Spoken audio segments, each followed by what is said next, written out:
Oliver Twitch had just graduated from university and was in the process of looking for a suitable job to support himself. With little experience and no clear direction, he skimmed through countless job listings, most of which required skills he didn't have. In the midst of his frustration, a close friend introduced him to a strange yet simple job: sleep watching. This job was listed on a website called sleepwatching.net, where people could hire others to watch them sleep via video call. It sounded odd, but according to Oliver's friend, it was essentially a form of mental security. Many people felt safer knowing someone was watching over them while they slept. Furthermore, the job didn't require special skills, and the pay was decent compared to typical part-time jobs. At first, Oliver hesitated. Watching someone sleep for an entire night seemed boring and a little suspicious. However, due to financial pressures, he decided to give it a try. After registering an account and completing the process, Oliver quickly received his first request. His client was a 76-year-old woman named Viola, who had hired the service because she frequently suffered from insomnia. Viola believed that having someone watch over her would help her feel safer and fall asleep more easily. Oliver's task was simple: start a video call, ensure she had no issues while sleeping, and alert her if anything unusual occurred. At first, everything seemed easy. Viola was a kind, elderly woman who often shared stories about her life. When night came, she climbed into bed, wished Oliver good night through the screen, and closed her eyes. Oliver's job was merely to watch.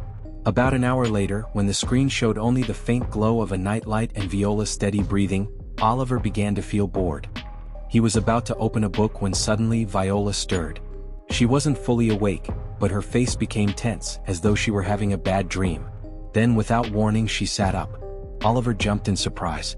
Viola's eyes remained closed, but her mouth started mumbling something. Her voice was so faint that he could barely make it out. Trying to calm himself, Oliver leaned closer to the screen, turning the volume up. What he heard sent chills down his spine. There's someone in the room. Someone is standing at the foot of the bed. Oliver's heart raced. He squinted at the screen, but all he could see was the stillness of the dark room. There was no one there. Maybe Viola was sleepwalking. But before he could speak to wake her, something strange happened. Viola slowly raised her hand and pointed directly at the screen. A wave of unease washed over him as Oliver swallowed hard, trying to convince himself that it was just a dream. But then, something on the screen made him freeze in place. In the corner of the room just outside the light, a shadow seemed to flicker. Oliver immediately turned on his desk lamp, scanning the room through the screen, but everything remained eerily quiet. Viola gradually lay back down, returning to a deep sleep. It must have been an illusion, right? Oliver reassured himself. But the feeling of dread didn't go away. After his first shift, Oliver couldn't shake the feeling of unease. Despite trying to convince himself that what he had seen was just a hallucination, part of him still felt that something was wrong. To calm himself, he decided to review the video footage from the previous night. Sitting in front of the computer screen, Oliver fast-forwarded to the moment when Viola had stirred and sat up, mumbling something. Then, slowly, she raised her hand and pointed toward the foot of the bed. His heart raced as he fast-forwarded to the most crucial moment, the flicker of a shadow in the corner of the room.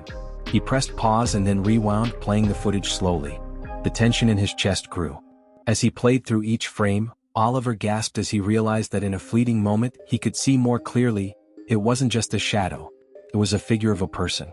His throat went dry. The shadow stood still, faintly visible in the darkness. It was unclear, but its shape was unmistakable, tall, thin, with eyes as dark as endless pits. Oliver quickly rewound again, trying to get a better look. But as he advanced a few more frames, the shadow disappeared as though it had never been there. He sat there, stunned, trying to come up with a logical explanation. Could it have been a reflection of light? Or just a glitch in the video? No matter how he tried to justify it, Oliver couldn't deny the terror that the footage instilled in him. He leaned back in his chair, gripping the mouse tightly. If someone had actually snuck into Viola's room during the night, he couldn't just stand by and do nothing. Oliver decided to take a bold step. Tonight he would watch more closely. If that shadow appeared again, he would get to the bottom of it. On the second night, Oliver arrived earlier than usual. After checking Viola's condition and ensuring everything was fine, he quietly set up a small camera in the corner of the room, aimed at her bed. He wanted a better view, one that would allow him to see the entire room in case something unusual occurred. As the night wore on, Viola fell asleep again. The faint glow of the nightlight cast soft streaks of light across the walls. Oliver sat in the chair, his eyes never leaving the screen. His heartbeat quickened as the time approached the moment from the previous night, the moment when the shadow appeared. 1:47 a.m. Viola began to move. She turned over, then slowly opened her eyes. Though there was no sound, Oliver could see her lips moving as though talking to someone. The room was completely still, but then, a dark shadow slowly emerged from the corner. Oliver tensed up, nearly unable to breathe. He kept his eyes locked on the screen, watching as the shadow crept closer to Viola's bed. This time he could see more clearly, a tall, gaunt figure with pale skin and eyes as dark as the abyss. Viola's eyes widened, as though she was realizing the presence of the mysterious figure. She slowly raised her hand, trembling, pointing toward the front, her mouth opening as if to scream. But before Oliver could react, the shadow suddenly turned and stared directly at the camera. Oliver shuddered. A cold wave ran through him as the dark, empty eyes seemed to recognize his presence. The screen suddenly flickered and went black. There was no doubt anymore, that wasn't a human being. It knew it was being watched. The next morning, Oliver woke up feeling heavy. His mind was spinning with the images from the night before, those dark eyes staring into the camera just before the screen went black. He quickly checked the recording equipment, but all the data was corrupted and irretrievable. Oliver knew he couldn't just wait and do nothing. He began searching for information on Viola's house's history. After hours of digging online and sifting through old records at the local library, he uncovered a chilling truth. It turned out that before Viola moved in, the house had once belonged to a wealthy family.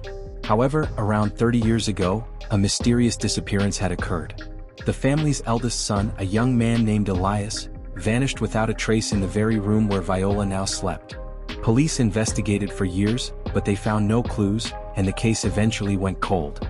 Witnesses from that time recalled that, before Elias disappeared, he often spoke of something following him at night. No one believed him until he disappeared without a trace. Oliver felt a chill run down his spine. What was happening to Viola was eerily similar to Elias's story. Perhaps the shadow had never left this house. It had just been waiting for someone else to arrive.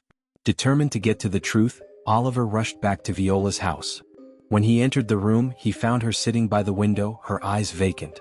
Oliver gently called out, "Viola, are you okay?" She slowly turned her head, her dull eyes seemingly not recognizing him. But then, in a moment of clarity, she opened her mouth and whispered something that sent chills down Oliver's spine. "It knows you're looking into it." A cold shiver ran down Oliver's back as he heard Viola's words. The atmosphere in the room seemed to grow heavier, and he felt as though invisible eyes were watching him. He tried to remain calm and asked, "What are you talking about?" Viola stared at him for a long moment before her expression suddenly shifted to panic. She gripped Oliver's wrist tightly, her voice trembling. "You shouldn't be looking into this. It doesn't want to be found." Before Oliver could react, Viola suddenly started convulsing, her body shaking uncontrollably. Panicked, he immediately called for an ambulance. While waiting for the emergency services, he noticed something strange. A faint shadow on the curtains, though there was no one standing in the room except for him and Viola. After Viola was taken to the hospital, Oliver knew he couldn't stop now. He decided to return to the house to investigate further. This time he was prepared with infrared cameras, a magnetic field meter, and specialized recording equipment. As the sun set, he set up cameras throughout Viola's room and began recording. The night passed in eerie silence. Around 2 a.m., the temperature in the room suddenly dropped. His magnetic field meter jumped, indicating the presence of some strange energy. Oliver stared at the screen, tense. And then he saw it. A dark shadow slowly appeared in the middle of the room. But this time it wasn't just a shadow anymore. The shape became clearer. It was a thin man with a pale face and eyes as dark as endless pits. Oliver couldn't look away. His heart pounded in his chest as the shadow seemed to stare directly at him. Then, a hoarse voice echoed through the silent space. "You shouldn't be here." After facing the mysterious entity in Viola's house, Oliver left in a state of panic. The images of the dark eyes and that eerie voice haunted him. But the worst had yet to begin. From that night on, Oliver began. The next morning, Oliver woke up with a heavy feeling. His head was spinning with images from the previous night, the dark eyes staring directly at the camera before the screen went black. He quickly checked the recording equipment, but all the data was scrambled and couldn't be recovered. Oliver decided he couldn't continue waiting without doing anything. He began searching for information on Viola's house's history. After hours of digging through online sources and old records at the local library, he uncovered a chilling truth. It turned out that before Viola moved in, the house had belonged to a wealthy family. However, about 30 years ago, a mysterious disappearance occurred. The family's eldest son, a young man named Elias, vanished without a trace right in the room where Viola was now staying. The police investigated for years but found no clues, and eventually the case was forgotten. Eyewitnesses from that time recalled that before Elias disappeared, he always said that something was watching him at night. No one believed him until he vanished without leaving a trace. Oliver felt a chill run down his spine. What was happening to Viola was eerily similar to Elias's story. Perhaps that shadow had never left this house. It was just waiting for someone else to appear. He immediately returned to Viola's house, determined to uncover the truth. When he entered the room, he found her sitting by the window, her gaze vacant. Oliver gently called, "Viola, are you okay?" She slowly turned her head, her dull eyes seemingly not recognizing him. But then, for a brief moment, she opened her mouth and whispered something that made Oliver shiver. "It knows you're looking into it." Oliver felt a cold shiver run down his spine at Viola's words. The air in the room felt heavier, and he had the eerie sensation that invisible eyes were watching him. He tried to stay calm and asked Viola, "What are you talking about?" She stared at him for a long time, her eyes suddenly becoming frantic. She grabbed Oliver's wrist tightly, her voice trembling. "You shouldn't look into it anymore. It doesn't want to be found." Before Oliver could respond, Viola suddenly started convulsing, her body shaking uncontrollably. Panicking, he rushed to call an ambulance. While waiting for the emergency services, he noticed something strange. On the curtain, a faint shadow appeared, even though there was no one else in the room besides him and Viola. After Viola was taken to the hospital, Oliver knew he couldn't stop there. He decided to return to the house to investigate further. This time he was prepared with infrared cameras, a magnetic field detector, and specialized audio recording equipment. As the sun set, he set up the cameras throughout Viola's room and began recording. The night passed in heavy silence. Around 2 a.m., the temperature in the room suddenly dropped. The magnetic field detector in his hand spiked, signaling the presence of some strange energy. Oliver stared at the camera screen, and then he saw it. A dark shadow slowly appeared in the middle of the room. But this time it was no longer just a shadow, the shape became clearer. It was a thin man with a pale face and eyes as dark as endless pits. Oliver couldn't look away. His heart raced as the shadow seemed to be staring directly at him. Then a raspy voice echoed through the still air. "You shouldn't be here." After facing the mysterious entity in Viola's house, Oliver left in a state of panic. The images of those dark eyes and the eerie voice haunted him. But the worst was yet to come. From that night on, Oliver began experiencing strange phenomena. He constantly felt like someone was watching him, even when he was alone in his apartment. Whispering voices echoed in the middle of the night, even though the surroundings were completely quiet. The lights in his house flickered, and objects sometimes moved on their own in strange ways. At first, he thought he was just haunted by the events that had occurred. But then the nightmares came. Every night, he dreamed of the dark shadow standing at the edge of his bed, staring at him. Its hollow eyes seemed to want to swallow his soul. One night, when he woke up from a nightmare, Oliver discovered long bruises on his arm, as though someone had tightly gripped him while he was asleep. His apartment gradually became a cold, eerie place, despite the warm temperatures outside. He decided to seek help from a paranormal expert. When the expert checked his apartment, they immediately sensed an extremely negative energy. After using a device to detect electromagnetic waves, they were horrified to discover that an entity was following Oliver, something not from this world. The expert warned that if they didn't find a way to resolve it soon, the entity could gradually drain his life force. The bruises would get worse, his health would deteriorate, and worse still, he could become its next victim. Oliver realized that he had made a terrible mistake by trying to uncover the truth. Now, he wasn't just a bystander, he had become part of this terrifying nightmare. Oliver no longer recognized himself. The past few days, he had lived in fear, haunted by the mysterious entity that was following him. His body was weakening, his eyes sunken from lack of sleep, his mind frazzled by the constant whispering in his ears. Every night, he felt like something was standing right by his bed, just waiting for him to let his guard down so it could reach out and grab him. Desperate, he began writing down everything that had happened in a notebook, as if trying to hold on to his last shred of sanity. But when he read it back, even he was frightened. The words written in a trance, the handwriting distorted and strange, seemed as if they weren't his.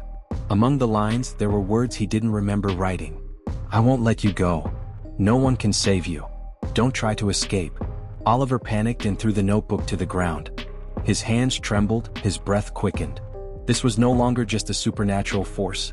It was invading his mind, controlling his thoughts. In a panic, Oliver jumped up, grabbed his phone and called a friend. When the other person answered, he stammered, crying, "Please help me. There's something following me. I can't escape." But just then the phone abruptly cut off. A cold voice echoed right behind him. "It's too late now.